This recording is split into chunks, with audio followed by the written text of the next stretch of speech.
Your thoughts on what's going on in the People's Congress this week in China and also Wall Street, whether or not this is a tipping point to hear Goldman Sachs say China is uninvestable.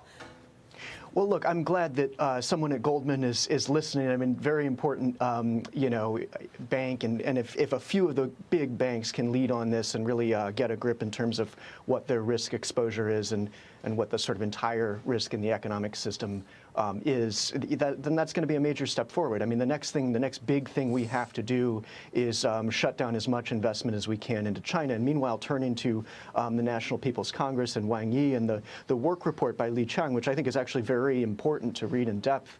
It's essentially an update. It's sort of the KPIs of China's vision of victory. I mean, they are talking directly about the great rejuvenation of the Chinese nation. I mean, they've laid out all the industries. It's sort of an update on Made in China 2025. I mean, they're talking about the aerospace industry, the shipping industry, their domination of electric vehicles and battery markets, their tightening of supply chains. The work report is to explain their progress on their general strategy, and it also shows us the entire battle space. I mean, if you're willing and able, as I've laid out in the decisive decade, to take apart everything they are trying to do here, we still have the power to do that. I mean, this really all can be stopped.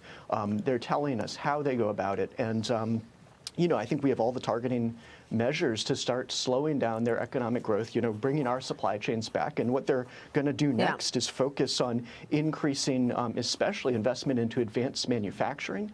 So a lot of this depends really on whether or not we're able to rebuild the U.S. industrial base, do that with our allies, and ensure that China, sort of diminishes its share of global output. I mean, that's going to be very important. And I thought something else that was interesting was they laid out their, their official estimate of their GDP in 2023, and it came in at about 17.5 trillion, which is significantly less than ours. So we are winning the battle for GDP. And the way I see it, as long as we can maintain that delta, I mean, if we can get them down to about 50% of U.S. GDP, I mean, they're at 65 now, but they're starting to drop for the first time. That's going to be a big difference. On the other hand, what they're also talking about is taking down the barriers to foreign investment in specific sectors. Right. So they want to take market do. access restrictions down from manufacturing, and we can't prop that up. I mean, we're going to have to pull our capital out of China, and that's how we change the game.